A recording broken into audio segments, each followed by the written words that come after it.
McDavid, 28 years young and AI. You're done a close job, but that is not the way that should be the creepiest photo I've seen all day long today as the Edmonton Oilers are back from their 4-game roadie for a quick 1-game stop down at Rogers Place with, it's a big one, a huge Pacific Division matchup going on. Let me get to the initial lead here first. As the Edmonton Oilers possible playoff preview take on the LA Kings down at Rogers Place on our boy, our leader, our captain, Connor McDavid's 28th birthday. Was your thoughts on that incredibly creepy photograph? Hey, that's very strange. This is why we should limit our use when it comes to AI. But it feels nice to know that I have one thing up on Connor McDavid, and so do you. We're older than him by a few months, a few years. 1 year. Slow down. Buddy, I'm sorry. We've been on this earth for a while. I keep thinking you're like, I thought you were like 32. Well, no, I'm gonna spin that positively that I have such good skin. And otherwise, yeah. Hello and welcome to Pre-Gaming with Bordzy, brought to you by Sherwood Ford the Giant. Pre-Gaming is also a presentation of Bet365. Download the app today. Use the code NATION. Whatever the moment, it's never ordinary at Bet365. A lot of people haven't been using Bet365. One of them, my producer, Brett, just realized he had the wrong Bet365 app. But we're back up today, baby. We're using Bet365. Didn't have to call me out. And this evening, I did. I'm a company man. Use the code NATION. Remember to use the code NATION, everybody, this evening. You can tell from the voice and the laugh behind the camera there, our boy, producer, Brett Holden. And one, Matthew Wozniak. And Woz, you had one hell of an afternoon today. Yeah. My boy came in. Why don't you tell the folks how you came into the office today? Listen, I came in with a soccer ball. I came in with no shoes on because I was putting on my new soccer shoes. He was wearing mismatched socks as well. Yeah, well, they looked the same to me at first. But I'm trying to break in these new indoors because I have a game on Thursday, so I'd like to have them somewhat ready, my feet ready. Higher, Brett says they're blue, they're white and blue. They're Pumas? I like them. They're Pumas. And yeah, hopefully they do me well on Thursday. I also created a flood at Nation HQ by accident. I don't know how that happened. I was unscrewing my water bottle, and all of a sudden the sink tap was pointed towards the counter, and then water was. I was like, Ronnie, our very lovely Ronnie. I think she's HR. I don't really know what she does, but she does a lot of good things. Just sends your checks. That's fine. Yeah, she signs the checks for us. She makes sure we are sane. I love that Woz goes, I started a flood today. Not sure how it happened. Turned on the sink. Actually, it's how it happened. Realized that it was pointing the wrong way. Down here at Nation HQ. I brought a soccer ball to practice, get my touches in. We're such boy brains over here because we have a mini basketball hoop, and you brought in a soccer ball. Hours of entertainment. And there's a lot of expensive production things around here. You two were just kicking that ball back at each other. Brett threw it at your face at one point. Yeah, and then Matthew hit a light. Yeah, you guys gotta be careful. Yeah, very much so. Big shout out to Woz, though. Our boy Zach Lang was supposed to join us for pregame and couldn't make it tonight. So I made my call to the bullpen, and Woz, you stepped up. Yeah. Very appreciative of you, my boy. And we got a big game on our hands this evening, a little bit later than all the games have been for the past week as the boys return home. But before we talk anything about the Edmonton Oilers in this matchup, today is a special day. Today is Connor McDavid's 28th birthday, 28 years young for the Oilers captain. Already a lock. I'll use it, L word. We don't have Bet365 on the screen. I can say lock. It's a lock that he'll be in the Hall of Fame. He already has the third most points in NHL history by the point a player turns 28 years old. 1,040 points in 684 games. Absolutely batshit numbers. We were asked the question today, and I'm curious, people at home as well, what is your favorite Connor McDavid memory? A lot of us mentioned things that happened on the ice. There's a ton of sick goals. Morgan Riley, Heiskanen, Rangers, Blue Jackets. There's so many you tend to forget about them. But I did want to say that I genuinely think my favorite Connor McDavid memory is something that literally didn't even involve Connor McDavid. Brett, hit it for me. And we have a winner. It's our boy Bill Daly. Without a doubt, I was ecstatic, bouncing off the walls. I'm sure you were. Yeah. You were, and everybody in this city. I have fond memories of Bill Daly's bald face now because he gave me this, and he said, "We have a winner." Waz, we posted a video today as well. What was your favorite Oilers McDavid memory? I decided to be a little different, and I said, how about the moment he got drafted and wore the Oilers jersey for the first time? Because I remember even leading up to the draft, it was kind of like, I think it was Chiarelli at the time. He's like, well, we'll see who we selected number one. You know, we're going to consider all options. Everybody knew it was going to be Connor. There was no choice. Sorry, Jack. I understand you want a cup, but Connor's he's different. Yeah. Connor's a different breed. That's absolutely ridiculous. Let me know in the chat. Brett, what did you say for your favorite McDavid memory? I said my favorite McDavid memory was the Rangers goal. I was running through my house yelling, McDavid, he's the best player in the world. He's the best player in the world. But funny story about this Bill Daly moment. I was on my way to an Edmonton Rush game. Oh, hell yeah. Shout out, I had season seats. I did too. I went all 10 years. So the people who were in my section were the paramedics, because we were right by where the Rush came out. And the whole time on the way to Rexall, I was checking. I was like, oh, so-and-so. Oh, Toronto didn't make it. Toronto didn't make it. And I was saying it to my buddy Cashton. And he said, Edmonton's going to get it. Watch, because Toronto didn't get it.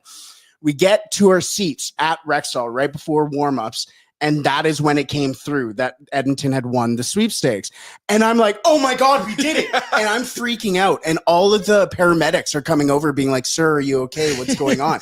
And I look at them. I'm like, the Oilers won the draft lottery. The Oilers won the draft lottery. And everybody starts. I have this shooting pain in my left arm right now. Don't have a heart attack. It's okay. And they're like, and then people started getting on their phones, like the paramedics calling people going, so the Oilers won. One of the Rush players, John Lintz, comes out from the locker room, knew where I was sitting, slashed me on the wrist and went, did you hear? Did you hear? It was electric, and it finally traveled around. It was awesome. I remember when that gold card got revealed. I ran up the stairs of my house, up and down, screaming, oh my God, we won. And my mom is like, why are you yelling? What's going on? We're going to get Connor McDavid. She's like, whatever. Just no, you don't understand. That's why I say you don't get it. This guy's a different, like, this is ultra. We're getting a 17-year-old. Yeah. Pause. We all remember where we were for that one. I see some people in here will never forget where I was that day. For me, I had family dinner.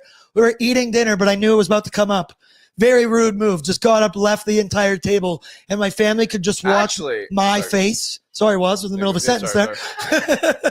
They could just see my face while they all ate, and my brother's just like, oh, he's fucking with us. Like, oh, he's fucking with us right now. And I just go red face, start sweating, start panicking. I don't even know what to do with my hands. All-time moment. Yeah. A lot of people. What do you want to add to that? I just want to plug. We actually have a very old video from a couple of years ago where I asked a couple of people in Nation HQ where they were at that moment when we won the draft lottery. Wanye had an awesome answer. Just kind of you'd have to dig through our YouTube channel to find it, but it's a great video. It has Jay's video very shocked in it, so I produced that one myself. That was like 3 years ago almost. Attaboy was. Remember where you were, people in here. That talking about Bill Daly is an amazing memory. Mr. Burns said, quote, we love to keep it interesting. McDavid, after they won the Canucks series in the playoffs, it has to be 97, eliminating the Flames in OT. Says LP 97-29. Austin, Bill Daly, 100%. Lance McDavid OT winner. Rusty, the Heiskanen goal here as well is absolutely nasty. Yes, Brett? I have a second one, kind of an honorable mention and more recent. I'm going with Connor at his press conference in the Stanley Cup final saying they're dragging him back to Alberta. Oh, yeah. That was elite. That was when we were all together going, oh, this is for real. I thought that was this is the captain moment for him. That just gave me goosebumps. We were also just jamming the old 2006 Black Eyed Peas songs right before the show. Chills as well. Got that. I see some people in the chat. Yeah, you're all in here. I love you. Austin, first comment of the day. Fire up the band, baby. It's game day oil country. We know what must be done. That'll get you fired up. Get your likes in. Keep them coming. We shall take them down. And then we got an early super chat from QF Pro. Reminder, all of your super chats in support of the Ben Stelter Foundation. And QF Pro says, time to widen the gap. LA thinks they're hot. It's time they went the same way as the 2022 Flames. I like that a lot. So big one, obviously. And it comes, they're going to be back home for one game. We'll open up this gauntlet of a road trip that they've got coming up in just a few moments. But I want to kind of unpack the end of that roadie was, because very positive. You go 3-1 on that 4-game roadie in multiple different time zones. And the Saturday game against the Blackhawks, you got the job done. You got the W, a big orange W, in fact, but was another game and another terrible first period for the Edmonton Oilers. Go down 2-0 early after going down 3-0 in the first 10 minutes against the Pittsburgh Penguins. And slow starts have been a huge issue for the Edmonton Oilers lately. It's become a theme that we just cannot keep playing with. You can engineer comebacks against teams like the Pittsburgh Penguins and the Chicago Blackhawks. You pull that shit with the LA Kings or the Vegas Golden Knights, say goodnight after 10 minutes into hockey games, but it just worries me. And obviously it's a blessing that we have the top end talent that they can find a way to scratch, claw, come back in these games down, but never out. I need a much more consistent effort, specifically in this game tonight against the LA Kings. You start asleep on home ice like you have the last 2 games, LA will make you pay the entire time. But was thoughts on that Chicago game, and yet again, another putrid start for the Edmonton Oilers? Yeah, I had a feeling they were going to come back and win that one. I didn't think they were going to let another one slip away like they did against the Penguins. And it was the Blackhawks who were a little bit lower down the standings, and it was another one of those games which it was kind of nice to see the depth really step up. You're getting goals from Adam Henrique, I believe Zach Hyman chipped in that one, Corey Perry with a nice snipe, and looking like the guy who won he didn't win it, he was tied with Sidney Crosby that year to get the Rocket, I remember. So, but yeah, a little bit sloppy start, and I wasn't the happiest with Pickard. I won't lie. I thought he could have saved a couple of those, and I mean, sometimes it's what you get with your backup, right? But if they can come out and have a really solid game like they did against the Boston Bruins 4-0, I was listening to Low Tide on 1440 the day after, and he was saying that was a complete effort by the Edmonton Oilers. That's what made them look like a contender. And then they go have the game against Pittsburgh, like, okay, what's going on here? Then Chicago, but they're on home ice tonight, and this is a hell of a game, a hell of a matchup. We've seen the Oilers go head-to-head with the LA Kings a couple times in the recent years. So you don't say. The Oilers, they know how to play the LA Kings when it matters. Yeah, they really do. There's no secrets between these two teams, right? The thing you mentioned, Calvin Pickard, brutal start for him in that hockey game, but the classic line, it's not how you start, it's how you finish. Yeah. Hicks was clutch as shit in the final 5 minutes of that hockey game, making big save after big save. But the thing about the start that was so frustrating, the Chicago Blackhawks were the team on the second half of a back-to-back with travel in between their Friday and Saturday games, while the Oilers were well-rested. They are going to be well-rested again tonight. Cannot have that same type of effort. And you mentioned it was Edmonton and LA and Edmonton, Oilers and Kings. It's a rivalry we all know very well, been attached at the hip for the last 3 seasons, 3 straight playoff meetings, 3 straight playoff dubs for the Edmonton Oilers. Here you get a look at the last 3 seasons versus the Kings in the regular season and the NHL playoffs. The regular season, while 5-3-1, they're losing the goal differential battle there. PK, not that impressive. Power play, average 21.4%. Then you get in the playoffs where you just mentioned it was. The Oilers know how to play this team. They save their best for the clutchest moments. Look at that differential. 47-33. The power play, that is not a typo, is at 50% in those last 2 playoff series. PK goes up a touch, I guess, by 0.2 degrees there. One thing before we start talking about the hockey game and the LA Kings, little serious note. We chirp the LA Kings all of the time, but there's some really, really nasty stuff going on in those California wildfires. Brett, you've got a lot of family down there in LA and California. You know more than most, but it's been a dicey situation over there. I hope your family is okay. They didn't get evacuated, but hey, there's rivalry out on the ice. That does not apply to homes being burnt down, lives being forever changed. Brett, how's your fam doing over there? My family's doing well, thankfully. That sunset fire that started on the Wednesday night, I believe it was, excuse me, was the closest to my family. They do live kind of in that Burbank, Studio City area. Thankfully, that was the only first fire at the time that they got 100% contained outside of the evacuation order. So that was good. But can't say the same for a lot of families. Mhm. That is, for me, a secondary home. And obviously, it's one of the largest populations in all of North America. So there's a lot of devastation. The Palisades has over 2,000 structures that are absolutely burnt to the ground, unsalvageable. That's homes, schools, libraries, recreation centers, community areas, nursing homes, stuff like that. Like, the death toll, unfortunately, is still rising, and all the stuff that's going around there is heartbreaking. It really is. So, obviously there's what's going on the ice. We don't like the Los Angeles Kings, LA, seeing so many areas, for me personally, that has burned down, that I have been able to create memories for. There are a lot of people that is their everyday. That is they go there for school, to learn, their community. And it is really heartbreaking. So obviously we want to win. We want to see the Edmonton Oilers win tonight, but keep those people, please, in your memories. And if there's anything that you are able to help out with, there are a ton of potential agencies and potential roadways for you to be able to help out. Just look into Red Cross, things like that. And please help out if you can, obviously. But yes, it is devastating and heartbreaking. Well said, Bert. Awesome. Well said. That was very, very well Just said. wanna know, you've seen the water bomber videos of the water bomber? Dude, those are like, they Those should be are on Sports wild. Center top 10. Yeah. Electric. Utterly electric. But like, the thing is, those things are usually going for lakes, not the ocean. It's like in the oceans, you know how big it is, right? So Yeah, it is. Kiana, in your positive thoughts to everybody. Mackay and Dry says prayers for you and your fam. And then Mr. Burns says, my cousin lost his home. Thoughts, prayers, everything with you guys. Brutal time. I got some Reminder as well, I guess it's kind of a segue. We still do have our Jasper Wildfire shirts, I believe, on nationgear.ca. That helps a little bit local as well. Yeah.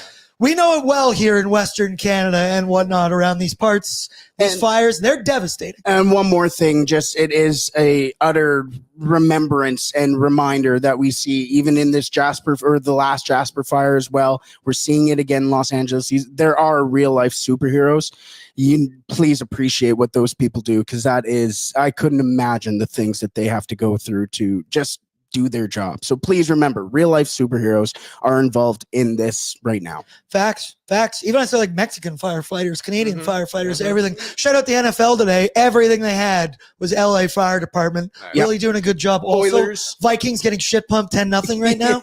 Damn it. Oilers are also wearing Los Angeles Fire Department stickers tonight. Okay, so we love the people, the residents of LA. Back to the hate on the ice. The LA Kings, right? This is a rivalry we all know very well. And both of these teams, I think they hate each other's guts through and through. No surprises, like I said. And LA, there's a little bit different to them this year is they're still an incredibly elite, defensively sound team. They're first in the NHL in goals allowed per game, first in the NHL in shots allowed per game.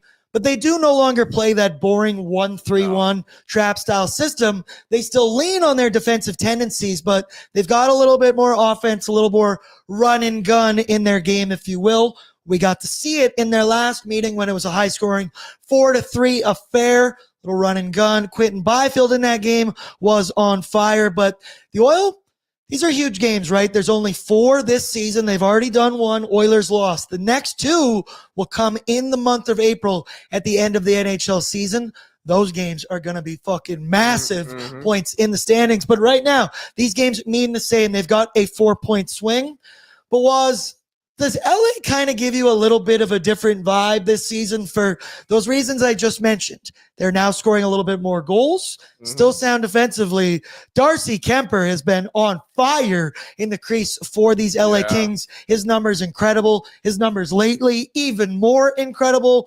Was thoughts on this matchup, and two teams who, as I said, they hate each other's guts. Yeah, the LA Kings have continued to stay competitive even after all the playoff exits in the first round by the Edmonton Oilers, and you got to give them some credit there. And they have been a little bit more offensive. With, Anze Kopitar leading the way with 40 points, Adrian Kempe with 39, and Alex Lafreniere has 26 points. So they've got a lot of like depth scoring all around the roster. We have former Oiler Warren Fogle on there. He's got 11 goals in the season with them. So the LA Kings, they know how to play some good hockey, and they, fortunately for the Oilers, they've had the better end against them in recent years, but you don't want to sleep on them too much, right? They've been getting some good goaltending, like you mentioned, from Darcy Kemper. They haven't really had Drew Doughty much this year, I believe.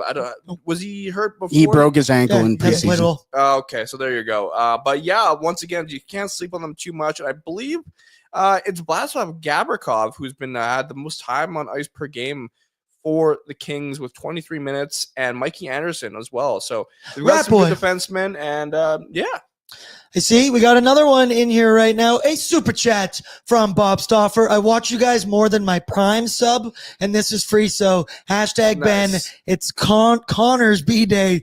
Let's go. Shout out to you, Bob Stoffer. We appreciate you. Yeah, Levi's in. Prime is a joke. Celebrate, people. It's no Monday night hockey on Prime this evening. I personally haven't had the biggest issue with Prime Monday Night Hockey. I think the quality of the broadcast is fine. I think it's the commentators specifically that it's not our boy Jack and Louie. Also saw in the chat, just a great description. Amanda, I'm late. Chaos Trio on Pregaming. Yes. I love that nickname. Says Chaos Trio. I fucking love that name. That is incredibly accurate. What did somebody say recently? My ADHD in human form. Yeah, just in a show, straight up. Deadly accurate. You don't want to know what it's like up here. But we did get some lineup news for the Edmonton Oilers regarding tonight. The Oilers are expected to go 11-7 this evening. We're so back, baby. There you get the tweet from Jason Greger. Shouts out to him earlier. So Derek Ryan is going to come out of the lineup. They say Josh Brown will replace him as the seventh defenseman. You see the fourth line there, Corey Perry and Kasperi Kapanen. And once again, Jeffrey Scotty Skinner will watch his second straight game from the press box up top.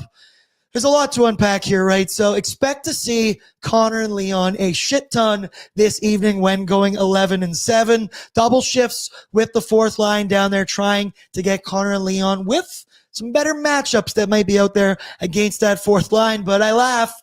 The more things change, the more they stay the same. It feels like just the circle of life for the Edmonton Oilers. We're always going to find a way to get back to 11-7. And obviously, it's because 97 and 29 get to be out there on the ice more, which is always a good strategy. You don't have to overthink there. Offensively, it makes sense. Defensively, depends how you think about it, right? Because these LA games can get pretty chippy from time to time. We've seen the Oilers shy away from some of that physicality at points this season. I love the last game. Arvidsson, end of the second period, takes a shot right in the back.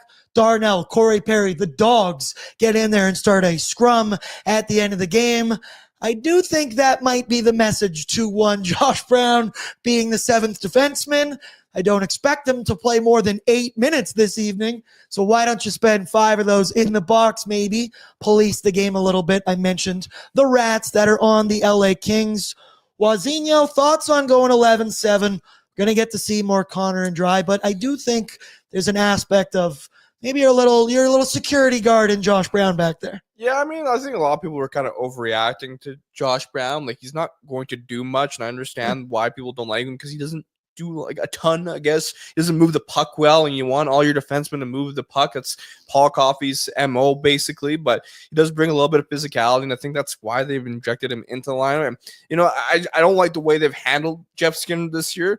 I don't really understand that. Like, from a coaching perspective, you have a guy who can score goals, but I guess they want Jeff Skinner to be able to play better defensively, play on the PK, play in different situations. And for them, maybe they see, hey, Jeff, you can only score. And I guess, when they can't really put him on a line with Draisaitl because they'll say Pucols and Arvidsson have stapled themselves to him, and it's working well. So you don't want to fix something that's not broken. And I mean, Derek Ryan, to be fair, Thoughts on the boy? Thoughts on the boy being taken out of the lineup? I get it. I get it. It's like I told you. He's learning. They checked. I mentioned this. They checked the boxes in December. He got his goal. He played on his birthday. He played his 600th NHL game. Derek, now it's time to maybe slowly send you down to Bakersfield. I get it. It's the Make-A-Wish run. All right, Brett. You didn't have to say that. Come on, buddy. DR, we love you. DR, we love you. We appreciate you. Soldier. You. The coaches see value in him for whatever reason. But he is not the man we had 2 years ago, I would say. No, definitely not. There's a lot of people in here, and I love this chat. In Nobby, we trust. Always we trust. In Nobby, we trust. He's got the track record that shows whatever decisions he's been making, they tend to work out a fair amount of the time. But just to add on to the Jeff Skinner thing, and Brett, maybe if you've gotten some here too, it's incredibly confusing. I could only imagine how frustrating it is for Jeff Skinner because what he was asked of Nobby, what he wanted was to be more defensively conscious. He has done that in attempts. He's never going to be the big body hitting guy. Nobby wanted to see confidence out of Jeff Skinner. That's what he kept saying in every interview. Then Jeff Skinner puts together three points in 3 straight games. You go down 3-0 against the Pittsburgh Penguins. You throw him on the 4th line. He plays 8 minutes a night that game. Then he's just healthy scratch from here on out for 2 straight games. In Nobby, we trust. It's just got to be so frustrating for Jeff Skinner because it felt like his game was starting to pick up a little bit and then gone out of the lineup. I guess you got to look at the lineup and you have to ask yourself, where can you put him right now where he will be effective? Because we have seen Draisaitl do well with Arvidsson and Podkolzin. It's working. Do you maybe experiment with Jeff Skinner on the top line and maybe bring down Ryan Nugent-Hopkins? But, you know, Hyman, McDavid, and Nuge have worked so well. And Nuge is hot right now. Yeah, that as well. And the thing with Jeff Skinner, you want to play him with maybe Draisaitl, but with Draisaitl, you have to kind of get him the puck.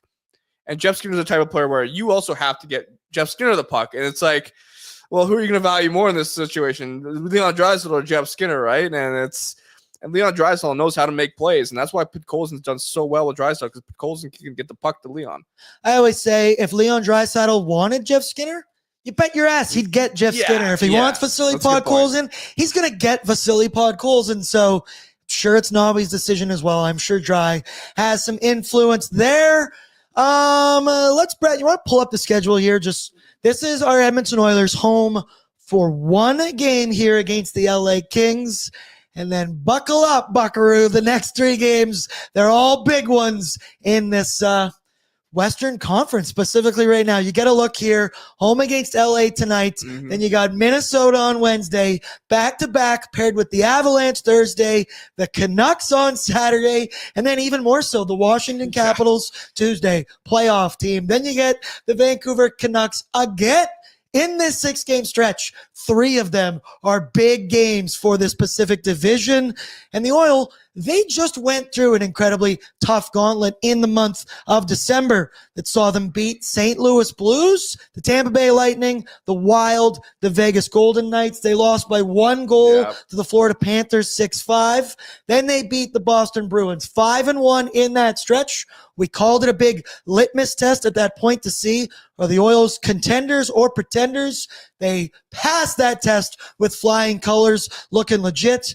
Then, of course, you get some of those shitty games against the Ducks and whatnot. But the Oil, this is another big test. And it's kind of the last big test before we'll get that nice 4 nations break in the month of February. But that's quite the gauntlet right there for the Oilers upcoming next week and a half. Yeah, and in contrast, compared to last January, they were facing a lot of bottom-feeding non-playoff teams, and now every single team on this schedule right now is a playoff team. And towards the end, you have the Washington Capitals, who are tied with the Vegas Golden Knights for 61 points in the league standings. The Minnesota Wild currently sit 4th overall, 58. Then you have, who else we got here? Colorado, 12th in NHL standings with 53 points. It's all very close. Like, I don't know who's really going to win the President's Trophy come the end of the season. It could be Winnipeg, Washington, Vegas. Maybe it could be the Oilers. Maybe it's the Wild. And these are some really good tests. And I know I remember last year there was a narrative that, the Oilers, they haven't won any good games against playoff teams for a while. Well, we're playing some solid teams here, and they did so pretty well against early December, where they kind of came up with these games. Like, yeah, we like the challenge that's coming up here. So hopefully the Oilers can prove some haters wrong with the schedule again. Sasky Oil, who had Washington on their bingo card? Not me, brother, not me. Didn't see this coming anywhere. Well, I'm pressing all kinds of shit right now. Rusty's in, true to his name, super optimistic. Quite the gauntlet. Oilers going 6-0, baby. Give me some of that Kool-Aid. Give me a hit of that Kool-Aid. Let's keep it going. Let's go now to our need-to-know information, courtesy of our friends from a Wilhauk Beef Jerky, because only the finest tasting meat products earn that Wilhauk name, made from 100% pure Alberta beef. Their jerky is aged, seasoned, smoked, and marinated to savory perfection. They gladly fill orders of any size. You can find their jerky, sausage, and other products exclusively out of their Leduc location. Or for more information, head to WilhaukBeefJerky.com. Bert, hit it for me. Standings watch. Da-na-na, da-na-na. The Edmonton Oilers are 26-13-3 on the season. I do believe 55 points right now, 2 up on the LA Kings. There you get a good look at the Edmonton Oilers overview. 3.3 goals per game, 2.8 against. Power play, that's top 10, baby. In the PK, a respectable-ish, I guess, 24th in the league. Still trying to dig our way out of that early season hole. But with the standings, right, the Oilers 2 up on the LA Kings. But the Kings have 2 games in hand, so this game going to be big. The Oil also 7 points up on the Vancouver Canucks, each with the same amount of games played, and the Oil 6 points behind this Vegas Golden Knights. Quiet night in the NHL, only 3 games, and the Kings and the Oil are going head-to-head. We just mentioned the roadie. Oil went 3-1. Little touch and go there in some of those games, but had you told me 3-1 before the roadie, I would have taken it every day. Oilers obviously going 11-7, and then our boy Stuart Skinner, he's going to get the start. 16-9-3 record, 2.77 goals against. And could you believe it? We're back to an .898 save percentage, trying to do the math of how many consecutive saves he needs to get to 900. He's got a 5-2-1 regular season record against the Kings. The 213 goals against, 934 save percentage. Those numbers, damn good. A little bit more on that later. The LA Kings side of things, kind of hot in their last 10, 6-2-2, but they just dropped their most recent game. Shout out to the Flames, our friends. I guess not enemies in this case. Down Highway 2, it was a 2-1 win for the Flames, but the LA Kings before that had won 5 straight hockey games, so they are cooking a little bit right now. Those 5 games even included a win over the Edmonton Oilers back on December 28th, if you remember it. It was a 4-3 overtime loss for the Edmonton Oilers.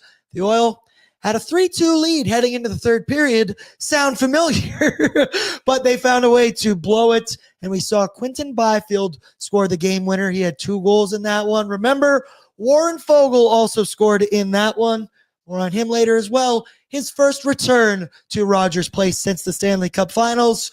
Kind of point watching here for the Kings. You mentioned it. Kopitar, 40 points in 40 games. Point per game guy. Still elite defensively. Just a dog. Adrian Kempe leads the team with 20 goals. While you mentioned Fogs, he's 4th on the LA Kings in scoring right now. 11 goals. 23 points in 40 games. And then Darcy Kemper expected to get the start for the Kings. 12-2-5 record. I repeat, 12-2-5, the 216 goals against average and a 919 save percentage. Selfishly, he's on my fantasy team, so he's been a goddamn rock back there for me all points throughout this season. Dealt with injury at the beginning of the year, and he's a major factor in why the LA Kings are looking a little bit different this season. Now I want to give you my Sherwood Ford Giant storyline, brought to you by Sherwood Ford the Giant. Tired of dealership hassles? Well, Sherwood Ford in Sherwood Park is all about convenience and upfront pricing with their Giant Deal program. Get clear, no-nonsense pricing on new and used Fords online with all incentives included. Plus, enjoy the ease of mobile service, free pickup and delivery, and same-day or next-day service appointments. So, For me, the storyline obviously is the 4-point swing in this Pacific Division. You played 2 more games than the Kings have already. You're tied in the standings. I mentioned 2 more at the end of the season in April, 2 matchups, that is, against these LA Kings. But this Pacific Division, it's tough. There's some very good teams, okay? It's home to 3 of the top 6 teams in the NHL in terms of points percentage: Vegas, Edmonton, and LA.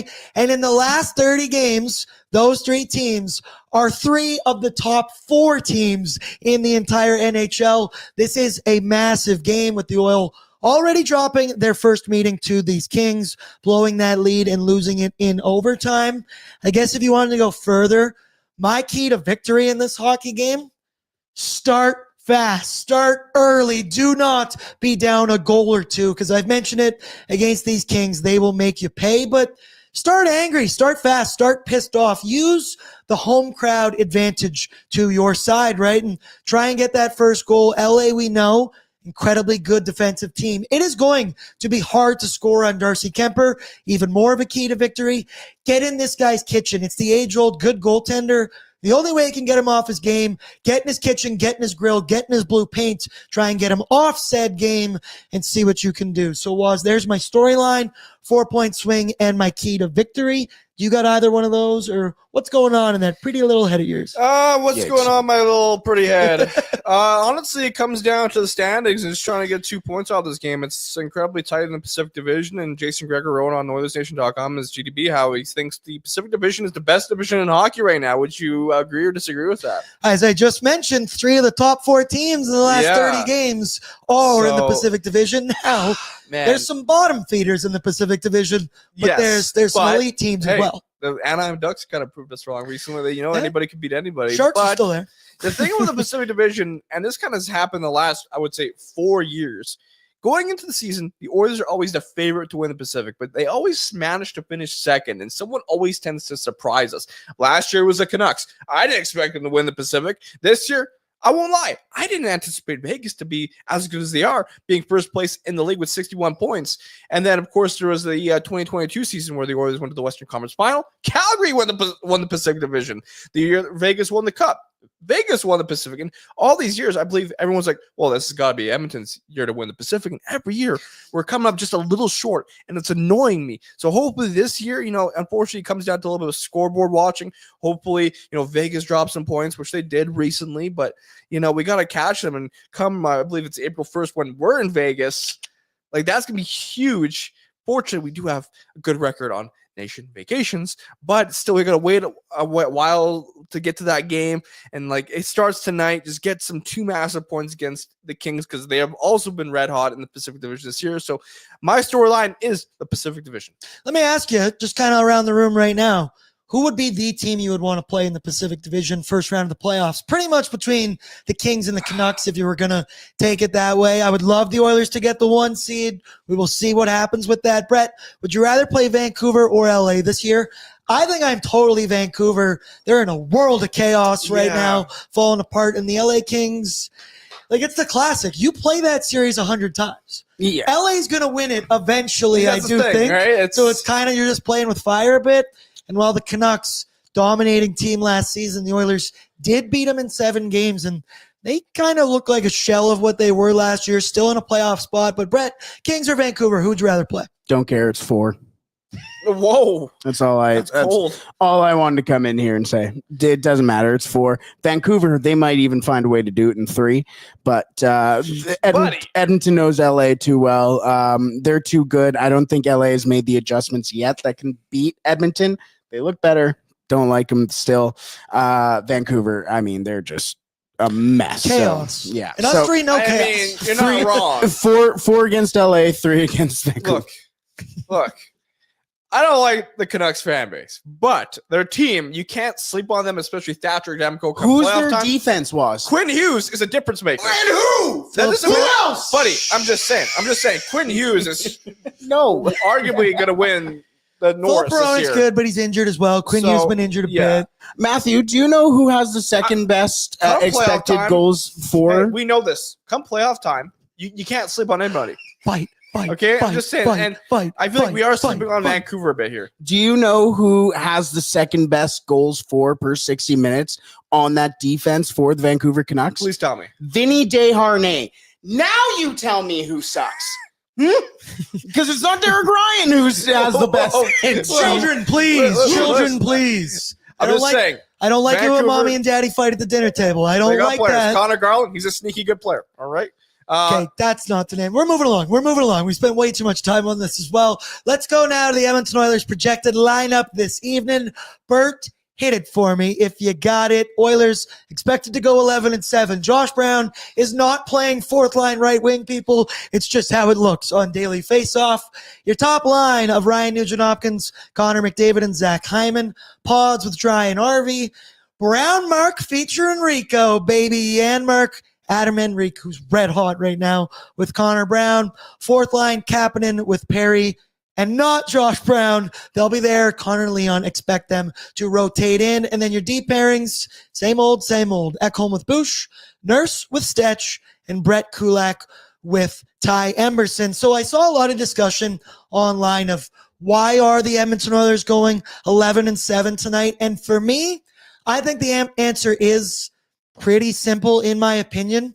The Kings have two elite defensive centermen in Anze Kopitar and Philip Deneau, who we know, this team knows, are some of the league's best, and they know how to defend McDavid and Dry, including the defense as well, right? They tend to double team high and low, physical, shot after shot. By going 11-7, I think the Oilers, they're going to be able to rotate McDavid and Dry with that fourth line, giving them shifts against much, much easier competition out there, trying to use their skill, use their talents to pounce against that lesser competition, if you will. I'm totally in favor of this move. And the odds of playing the LA Kings in the playoffs, pretty high, people. It's happened in 3 straight years. I'm down to experiment in part of the season because you never know what's going to happen when you come in the NHL playoffs. You test out 11-7, and also the LA Kings are going 11-7 as well. So fight fire with fire. Waz, are you picking up what I'm laying down there? I think this is all about getting 97 and 29 favorable matchups. 100%. And I kind of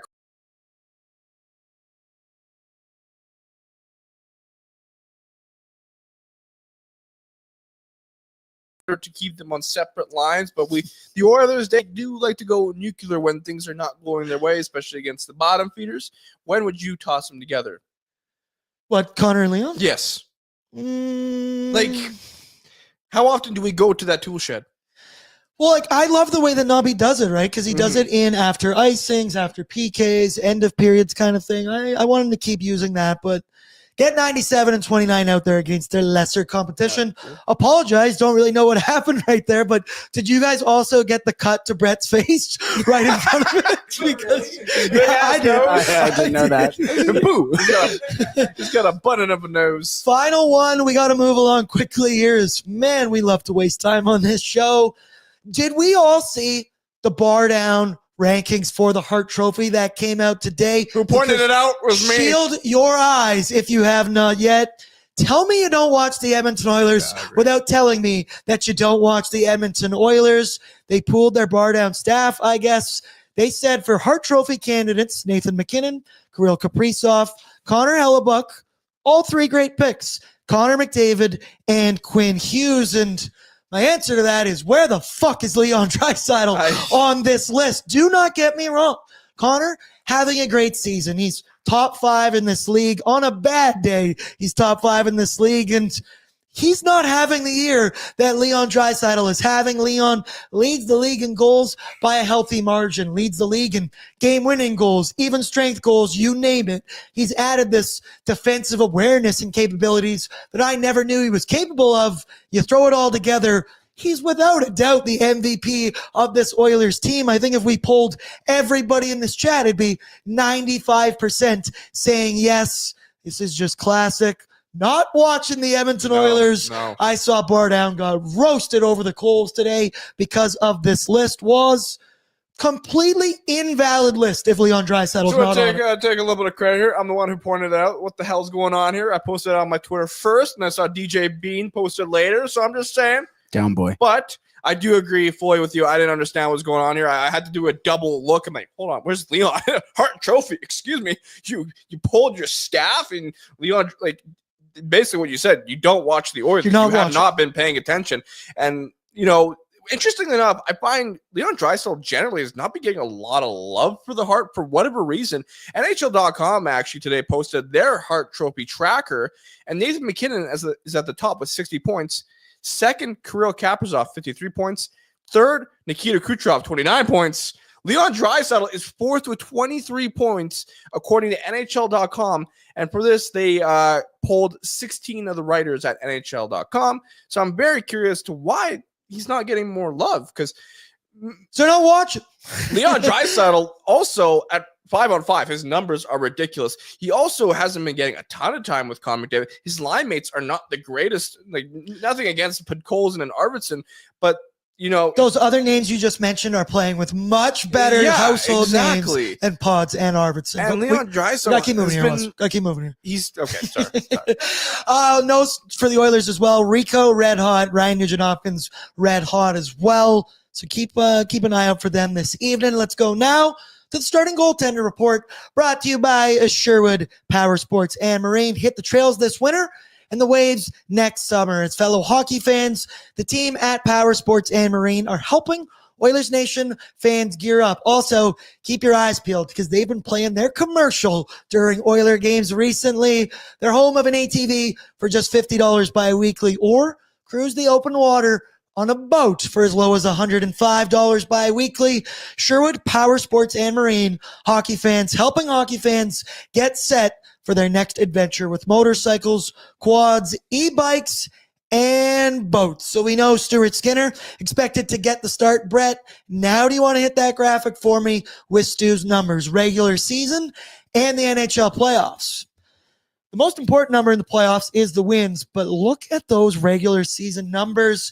2.13 goals against average, .934 save percentage in 8 career regular season games. Those are awesome numbers for a guy who knows this LA Kings team very, very well. Obviously, he dropped the loss. He got the loss in the last game to the LA Kings. Wazinho, where's your confidence level with Stu right now? Those numbers are pretty damn good when you look at the regular season. I would say my confidence is not extremely high, but it's at like a nice level where I can trust Stu in the back of the crease. The thing is, I don't know. He's had an interesting year. He's been playing a bit better, but the one number that everyone likes to talk about is goals saved above expected. Apparently, that's the one number that matters the most. I mean, to me, it's W's. But, I mean, to be honest, the Oilers, like, you're not expecting Hellebuck-like numbers from Stuart Skinner. You just want to play steady in the net, and I think he's been doing that as of late. Of course, he's going to have the odd stinker. A lot of starting goalies do. He's not perfect. We just want to see Stu above 900 right now in the regular season. Doug Waite says not the greatest playoff numbers. I stand with you. The only playoff number that matters is the winning category right there. Also, Dude Guy said a boat's a boat. The box could be anything. It could even be a boat. Shout out Dude Guy 777. That made me laugh. Other side of it, Darcy Kemper. He's 1-0 against the Oil this season. In that last meeting, Stu made 25 of 29. Kemper made 24 of 27 for an .889 save percentage in that one. But 12-2-5 is an incredible record for the Kings and netminder, especially when he is my fantasy goalie. Waz, you agree with me? The only way it's the same for every goaltender. Hot goalie, in my opinion, the only way you get him off his game is getting in his kitchen and physically trying to get him off that game, give him a tap here and there, making him uncomfortable.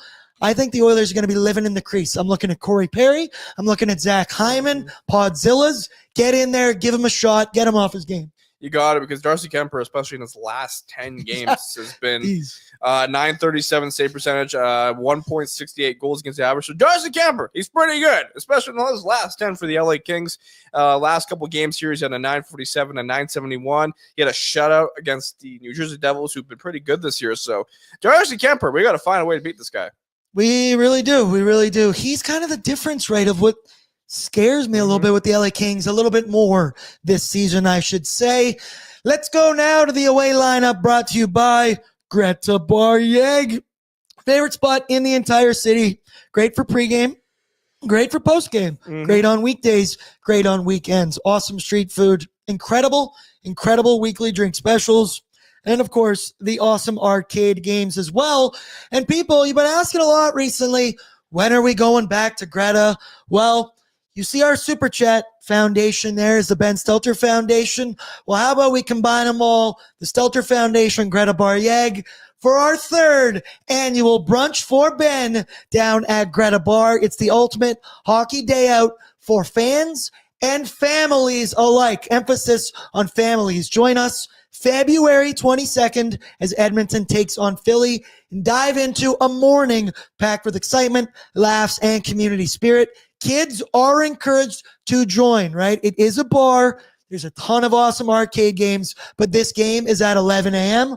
We'll be pre-gaming at 10 a.m., which means we'll be going to the bar at 9 a.m. Yeah. Never done that one before, Brett, but there's a first for everything. We've got something for everyone, a coloring contest for the kiddos, obviously, the incredibly fun arcade games to keep the fun rolling, the legendary Oilers Nation Plinko board, raffles with prizes, and you don't want to miss our live recordings of Pre-Gaming and Oilers Nation After Dark. Tickets, only $20, supporting the Ben Stelter Foundation, helping families of children with cancer through magical experiences, advanced medical equipment, groundbreaking research, and transformative philanthropy. Together, we can make a difference. And come on, you don't need to hear it from me. This is an incredible cause, super near and dear to all of our hearts, and it's going to be a very good time as well. Doors open 10 a.m.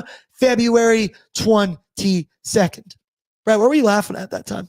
Mackay and Dry's comment. Can't get hungover if you don't stop drinking. No, the one beforehand. Before that. I'm not going to read it. Not going to read that one. But that was just hilarious. But yeah, come out to Greta. It's going to be an incredibly good time. Now, Bert, hit it for me. The LA lineup. Shout out to the Blackhawks in the background there. You don't point it out. Jesus. Top line, Alex Turcotte with Anze Kopitar and Adrian Kempe. Second line, the return of Warren Fogle with Quinton Byfield and Trevor Moore. Kevin Fiala with Philip Deneau and Alex Laferriere. That's a pretty sick third line, if you ask me. Fourth line, Tanner Jeannot, Trevor Lewis, and Kyle Burrows. Then Rat Boy, King of the Rat Club, Mikey Anderson with Vladislav Gavrikov, Jacob Brett Mover, Jordan Spence, Andreas Englund, and Brent Clark. Boys, it's Fogue's first return to Edmonton since the Stanley Cup Finals. He lit up the Oilers back on December 28th, goal and 2 assists. He even scored his goal with one hand on his stick. We also pointed out he had one shot on goal in that game, and it was barely a shot, but it gets credited as a goal. They love him in LA this season. I mentioned fourth on the team in points, 11 goals on the season. Been a staple in that top six on that second line with Quinton Byfield. We kind of talked about it more in the last game. Well, do you miss Warren Fogle? Like, I don't. I love the guy. I love what he brought in. There's nothing. He can have 3 points in the last meeting. Not really going to change my opinion. Great guy. Loves the game. My question to you, does Fogues get a video tribute in this one? Does he meet the criteria? He played 3 full seasons, scored 45 goals, made it to the Cup final. Let me know in the chat if you think that's worthy of a video tribute. What do you think? I feel like he won't, because I think the Oilers in general have cut down on their video tributes. I remember like Kyler Yamamoto didn't get one. Jesse Puljujärvi didn't get one. I'm trying to think. There's a couple of players, like I don't think Holland. Devin Shore didn't get one. Exactly. Like, and that's just reality of the situation in the Oilers. They've been kind of shipping off some players once their contracts expire. And credit to Fogle, he earned his keep, and he just, you know, I liked him as an Oiler, but he was a little streaky, and there's often too many question marks with him. Brett, Bob Stoffer said, anyone remember that Olympic game that was on at like 6 a.m.? I was blackout at 9 a.m. Brett and I were just talking about this before we went, talking about being at the bar at 9 a.m. He said, I think that game, Canada against Sweden in the Olympics, was the only time I've been at a bar before 10 a.m. before. They also don't open before 10 a.m. usually. No, you would have been 18. No, I wasn't. Well, you were. Doesn't matter. Either way, gentlemen, give me your player to watch. Brett, if you want to pull up the lineup one more time. Who's your player to watch this evening? For me, it's Quinton Byfield. He's when you look at his number in the box score throughout the entire season, it's not that great, but we remember the last game against the Oilers. He not only had the OT winner, he had 2 goals in that game and an assist. That second line ate the Edmonton Oilers lunch. Byfield has gone 3 games now without a point coming into this one, but he's always putting fear in me. He's 22 years old. I keep forgetting that because he started in the NHL so young. 6'5", 220. Come on, that's what you got to like. And he's my player to watch. He tends to score against the Edmonton Oilers. Wazino, who's your player to watch? I'll go with Philip Deneau. I find he can be a little pesky. Oh, yeah. He can always find the back of the net. He's creative. So he's on the 3rd line according to Daily Faceoff with Kevin Fiala. That looks like a pretty solid line. So be on the aisle for Philip Deneau. Brett, what about you? You kind of took mine with Quentin Byfield, but I do like the Tanner Jeannot call, especially with Josh Brown in the lineup tonight. Interested to see if those two will have a little bit of a meeting today. But if it were kind of game instead of a potential fight, I'm going with Alex Turcotte, to be honest with you, a guy who was a pretty highly touted prospect coming out of his draft class, kind of struggled finding his footing in the NHL and as an NHL player, spent a lot of time down in the AHL. Really nice to see him on that top line with Kopitar and Kempe. Interested to see how he's integrated now as a pro on that top line for the LA Kings. 23 years young in his, I guess, most productive season. I'm looking here right now. Last year, he had 4 points in 20 games. This year, 16 in 35. So it's turning around for him as well. Obviously, Janelle, I like that pick as well. I can see that happening in the future. And then keep your eyes out for the King of the Rats, Mikey Anderson as well. Boo. Yeah, also, you know what else I hate? When this keeps being brought up. They're not coming back, Doug Waite. They're not coming back. You got to accept it, brother. Also, Dylan Holloway on What Chaos tomorrow. Yeah, that looks sick. It was also nice to see Warren Fogle on the proper graphic today. Shout out. That's a good call. If if you remember, you remember. Let's go now to Bordzy's Bankroll, brought to you by Bet365. Bet365 is a proud partner of Pre-Gaming with Bordzy. Open an account with them today. Bet on a huge range of markets. Whatever the moment, it's never ordinary at Bet365. Download the app today and use the promo code NATION to receive some pretty awesome benefits.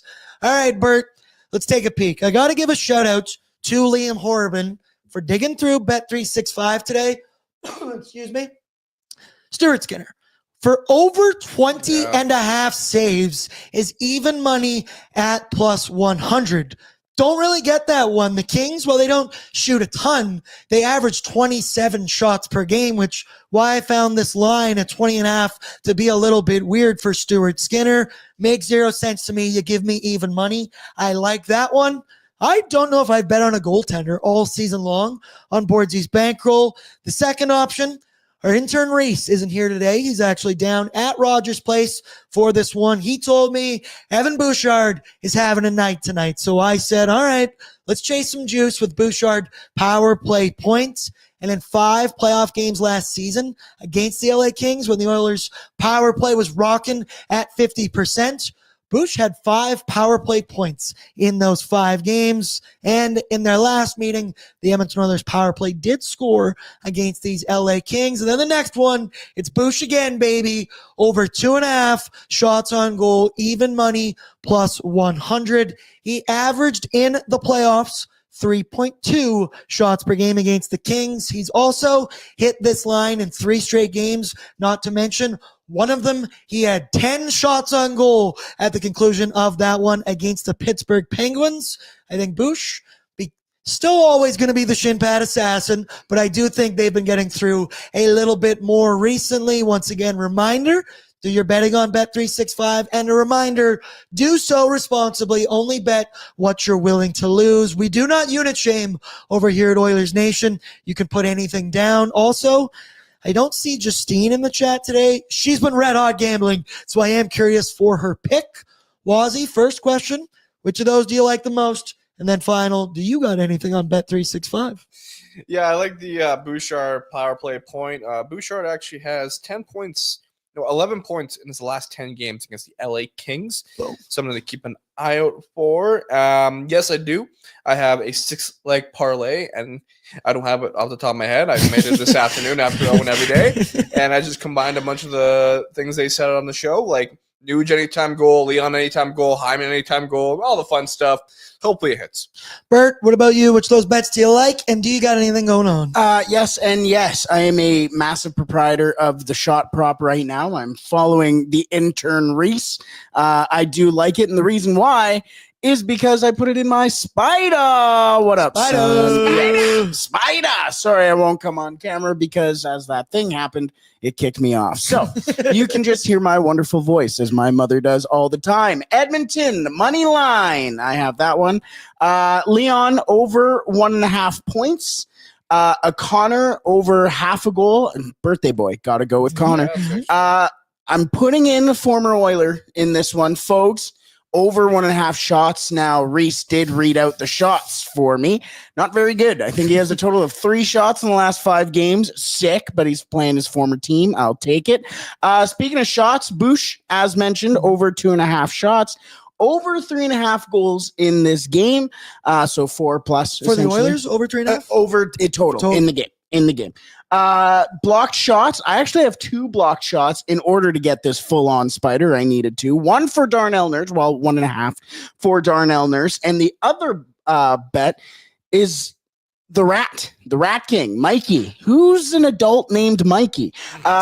Literally no one. Yes. Mikey Anderson. You know me. I like to go over. I'm going under 1.5 blocks because Mikey, who's a grown man named Mikey? That ain't a tough guy right there. I'm going with under 1.5 blocks. I like it. Let me know in the chat what you guys are doing. And a reminder, we will be live right here on the ON YouTube channel right after the conclusion of this hockey game. But I got one more ad read for you. He mentioned it. It's the Nation Vacation, baby. March 30th to April 2nd. Visit nationgear.ca for more details. Shout out to Flair Airlines for this as well. We're staying on Fremont April 1st, taking on the Vegas Golden Knights. Don't even need to begin to tell you the Pacific Division standings implications in that one as well. And finally, shout out to Odd Company Nation Beer Everyday Lager. Perfect for game day, perfect for every day. Also, shout out Brunch for Ben. There will be Odd Company Nation beers there as well. Perfect for game day, perfect for every day. Check them out. They're Odd Company locations, 2 of them in the Edmonton area, or liquorconnect.com. I love you all. We went a little bit long right now. Celebrate Connor McDavid's birthday. Celebrate that it's not on Amazon Prime right now as well. We get to hang out with Jack and Louie. We got to get to the TV because I'm sure Gene's doing something crazy right now with a birthday cake and candles. I love you all. We'll talk right after the game. Good luck out there on the Bet365 Battlegrounds, and we will talk in a couple hours. Peace out, everybody.